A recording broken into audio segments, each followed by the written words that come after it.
ویسے بھابھی فیضی، آپ نے دیکھی ہے وہ لڑکی جو 2-3 دنوں سے یہاں آئی ہوئی ہے، یا شاید لائی گئی ہے؟ حدیقہ کا انداز تمسخرانہ تھا۔ فیضی چچی اظہر چچا کے لیے ناشتہ تیار کرنے میں مصروف تھیں۔ ارے حدیقہ، ہمیں کیا، کوئی کچھ بھی کرتا پھرے، ہماری صحت پر کیا اثر پڑتا ہے؟ پھر بڑی اماں نے اسے قبول کر لیا، بھابھی شینا الگ اس کی طرفدار ہیں، بھابھی مقصوم کی بھی ساری ہمدردیاں اسی کے ساتھ ہیں۔ پھر دیکھنے میں وہ کسی اچھے خاندان کی لڑکی لگتی ہے، سلجھی ہوئی، باوقار سی۔ فیضی چچی نے گویا بات ختم کرنا چاہی۔ ارے کیوں کوئی کچھ کرتا پھرے؟ بھرے پورے گھر میں ایسے غلط اقدام کی حوصلہ افزائی کا نتیجہ پتہ ہے کیا نکل سکتا ہے؟ گھر میں بچیاں بھی ہیں، کل کو ان کے ذہنوں پر اس کا کیا اثر پڑے گا؟ لگتا ہے اس گھر کے مکینوں کے لیے پہلا جھٹکا ناکافی تھا، ماضی میں پیش آنے والے سانحے سے بھی کوئی سبق نہ سیکھا ان لوگوں نے۔ حدیقہ کی زبان زہر اگل رہی تھی، اس کی کچن کے دروازے کی جانب پشت تھی، سو وہ جان نہ سکیں کہ ان کا کہا ہوا سن کر اندر آئی اماں بی کا چہرہ کیسے دھواں دھواں ہو گیا تھا۔ وہ لرزتے قدموں سے واپس پلٹیں، دیوار کا سہارا لیا۔ حوادث زمانہ نے اس کے وجود کو ریت کی دیوار سے بھی زیادہ کمزور کر دیا تھا۔ دھیرے دھیرے قدم اٹھاتی وہ اپنے کمرے میں آ گئیں۔ ان کی آنکھیں ڈبڈبانے لگیں۔ الہی، عمر کی نقدی ختم ہونے میں کیوں نہیں آتی؟ شبیر حسین، آپ مجھ سے زیادہ نیک تھے، پرہیزگار، متقی تھے، سو اوپر والے نے ذلت کی زندگی سے عزت کی موت دینی بہتر جانی تھی، اور میرے لیے اس دنیا میں بس خار زدہ سانس رہ گئے ہیں۔ ہر آتی جاتی سانس حلق میں نیزے کی انی کی طرح چبھتی ہے۔ زخم زخم وجود لیے کب تک جیوں گی میں؟ وہ بے آواز رو رہی تھی۔ کیا ایسا اسم اعظم تھا جو انہیں اس اذیت سے نجات دلا دیتا؟ ماضی کے دھندلکے ان کی آنکھوں کی پتلیوں پر کانچ کے باریک روؤں کی مانند چبھ رہے تھے۔ اکھڑی اکھڑی سانسیں لیتی وہ اپنی بستر پر نیم جان سی ڈھیر ہو گئیں، بالکل ایسے ہی جیسے کوئی مسافر خاردار راستوں پر آبلا پا چلتا ہوا اذیت کا بحر بے کراں عبور کر کے جب منزل پر پہنچے تو اسے پتہ چلے کہ اس کی تو ساری مسافت رائیگاں گئی۔ یہ منزل اس کے لیے تو نہیں تھی۔ اماں بی کی حالت بھی اس وقت ایسے ہی لٹے ہوئے مسافر جیسی تھی۔ اپنے لخت لخت دل کو سنبھالے، زبان پر خاموشی کا قفل لگائے، آنکھیں بند کیے وہ ماضی کی راکھ تخیل کے ہاتھوں سے ٹٹولنے لگیں۔ یقیناً کوئی چنگاری تھی جس کی حدت وہ اپنی سوچوں میں محسوس کرتی تھیں۔ سامعین کرام، آپ سن رہی ہیں ایک دلچسپ اور رومانی اردو کہانی جس کا نام ہے اسیر موسم ہجرا۔ یہ اس سلسلے کی قسط نمبر 5 ہے۔ مجھے امید ہے آپ کو میری یہ کاوش پسند آ رہی ہوگی۔ آپ نے اگر ابھی تک میرا چینل کہانی گھر سبسکرائب نہیں کیا تو ابھی میرے چینل کو سبسکرائب کر کے بیل نوٹیفیکیشن آن کر لیجئے تاکہ آنے والی ہر نئی کہانی کی اطلاع بر وقت آپ تک پہنچ سکے۔ موسلادھار بارش ہو رہی تھی، سورج کی نارنجی شعاؤں پر بادل اپنے وجود کی سیاہی طاری کیے ہوئے تھا، اور ایسے تھا جیسے اپنی فتح کا جشن منا رہا ہو۔ پھول پودے نکھر گئے تھے، لان کی گھاس تر و تازہ ہو کر پہلے سے زیادہ اچھی لگنے لگی تھی۔ گھر میں آریان، انیکا، روبیا کے علاوہ کوئی نہیں تھا۔ زاہدہ چچی کی خالہ جو ایک طویل عرصے سے بستر علالت پر تھیں، ان کے فوت ہو جانے کی اطلاع پر گھر کے تمام افراد ان کے ہاں گئے ہوئے تھے۔ وہ پشاور کے قریبی شہر نوشہرہ میں سکونت پذیر تھیں، اس لیے روبیا کا خیال تھا کہ سب کی واپسی کل شام سے پہلے نہیں ہو سکتی۔ البتہ ڈاکٹر فواد ایک ضروری کیس کے سلسلے میں کلینک چھوڑنے پر تیار نہیں تھے، سو وہ گھر پر ہی رہ گئے۔ یوں بھی کسی نہ کسی مرد کا گھر پر رہنا ضروری تھا۔ روبیا اپنی جاب سے چھٹی نہیں کر سکتی تھی، اور انیکا کے لیے اب یوں سال کے آخر میں کالج سے فرار نقصان دہ تھا۔ آریان آپی ایسا کرتے ہیں، آج ماما کی راجدھانی میں تقریب کاری کرتے ہیں، انیکا بڑے پرجوش انداز میں بولی۔ وہ تینوں اس وقت روبیا انیکا کے مشترکہ کمرے میں براجمان تھی۔ صبح کے 10 بج رہے تھے، ڈاکٹر فواد کلینک میں جا چکے تھے، ماسی گھر بھر کی صفائی کر کے اور برتن دھو کر جا چکی تھی۔ انیکا، روبیا اور آریان نے تمام بستر وغیرہ طے کیے تھے اور کمروں میں پھیلی چیزوں کو ٹھکانے لگا کر اب اطمینان سے بیٹھی کاجوؤں سے لطف اندوز ہو رہی تھی۔ کیا مطلب؟ آریان نے سوال کیا۔ روبیا نے بھی بھویں اچکا کر انیکا کی طرف دیکھا۔ مطلب یہ کہ اس قدر بور دن یوں بیٹھے بیٹھے گزرے گا نہیں، کتابیں پڑھنے کا ابھی وقت نہیں ہوا، سو کچن میں جا کر کوئی نیا نویلا، انوکھا، اچھوتا سا کام کیا جائے، کوئی اسٹائلش سی ڈش تیار کی جائے، لنچ کا مسئلہ بھی حل ہو جائے گا اور وقت بھی گزر جائے گا۔ انیکا نے گویا ایک قیمتی اور مفت مشورہ شیئر کیا۔ پہلی بات تو یہ ڈیئر سسٹر کہ پڑھنے کا کوئی خاص وقت نہیں ہوتا، اور جس قسم کی اسٹائلش ڈش آپ بنائیں گی، اگر لنچ میں اس سے استفادہ کیا گیا تو نتائج کی ہولناکی کا تصور ہی لرزا دینے کے لیے کافی ہے۔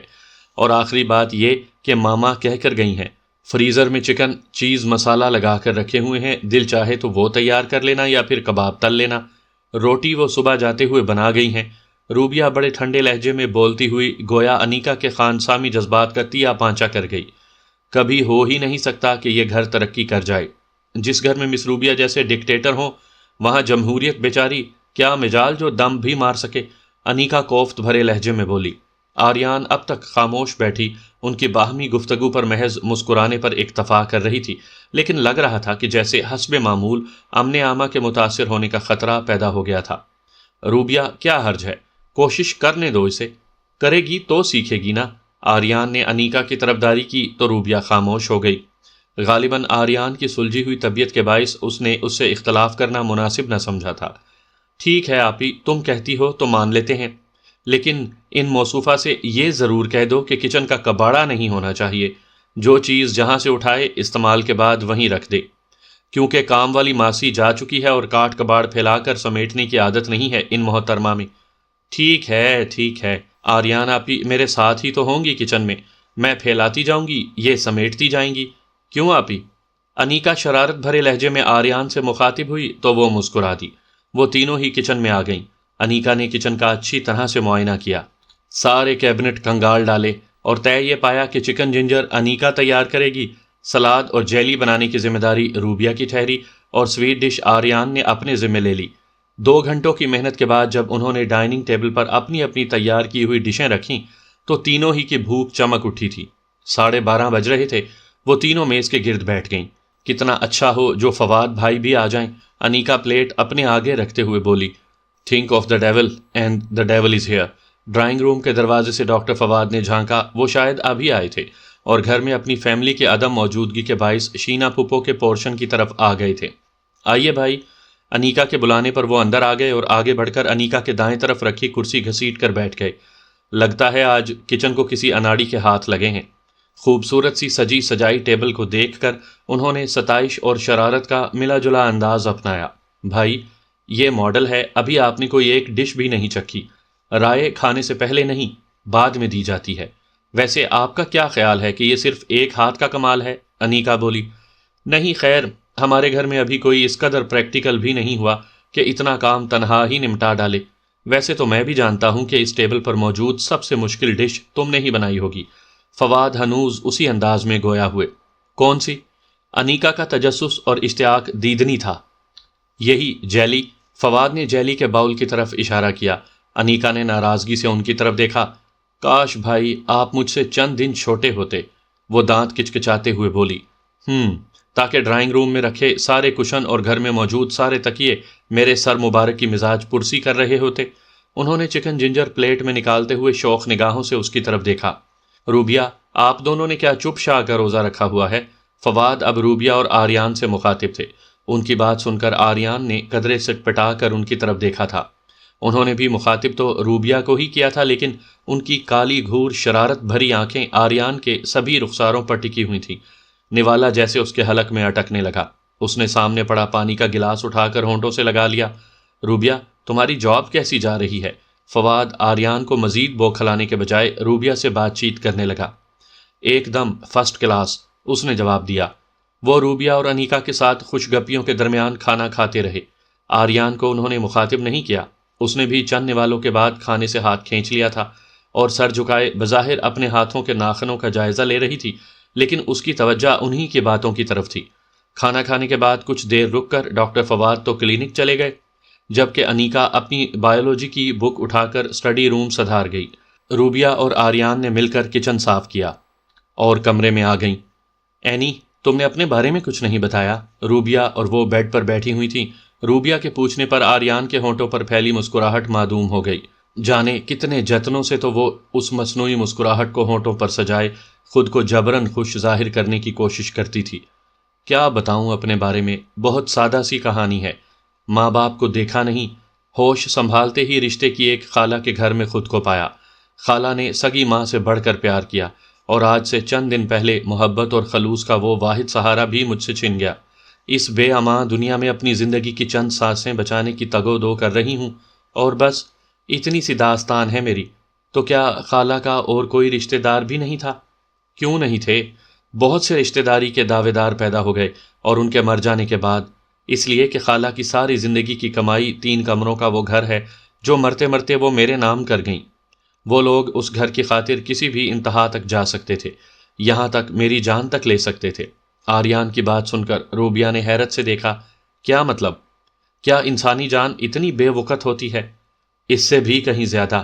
ہم انسان مہذب دنیا کے باسی اپنے اندر کے حیوان کو سلائے، شرافت کا لبادہ پہنے، خود کو پارسا بنانے اور ظاہر کرنے کی کوششوں میں لگے رہتے ہیں، لیکن جب بھی اندر کا سویا ہوا حیوان جاگ جائے تو یہ مہذب دنیا جنگل کے قانون اور تہذیب سے بھی بے بہرا لگنے لگتی ہے۔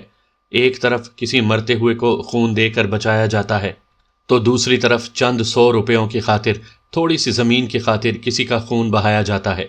آریان کے لہجے میں تلخیوں کا زہر گھلا ہوا تھا۔ وہ دونوں ہم عمر تھیں، لیکن تجربے میں آریان اس سے کہیں آگے تھی۔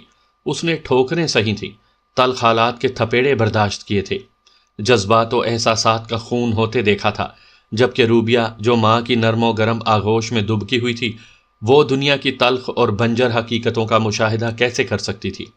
اس کی سوچ اس گھر کے مکینوں، اپنے اسکول اور اپنی جاب سے آگے ہی نہیں جا پائی تھی۔ سو وہ حیرت کا بت بنی آریان کی باتیں سن رہی تھی۔ اینی، پھر تم نے کیا سوچا ہے؟ اب کیا کرنا ہے؟ یہی سوچا ہے کہ کسی خواتین کی فلاح و بہبود کے ادارے سے رابطہ کروں، کوئی چھوٹی موٹی نوکری کر لوں گی، زندگی کسی نہ کسی طرح تو گزارنی ہی ہے۔ آریان کے افسردہ لہجے میں محرومیاں چیخ رہی تھی۔ پاگل ہو گئی ہو کیا؟ تم ایسا نہیں کر سکتی۔ بڑی اماں، ماما، ہم دونوں تمہیں ایسا ہرگز نہیں کرنے دیں گے۔